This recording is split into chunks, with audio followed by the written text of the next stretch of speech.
Qadimki zamonda xotellik ular atışlıq fasıl talışıp can qıptı. Elişip ahırı bir döngünün iki tarafıga ötüp bir-biriga o'qiya aytishibdi.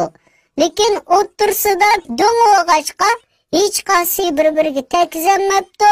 Shuning bilan atışlıq chirik kallasini shiltib bu xotelliklar ismini Mattoxtula Mattursun qo'ydi. Bir chaqirib qaydab "Ay Mattoxta" deyishiga 20 qiraq askarlari turibdi. Atışıqның o'qiyasida o'lib.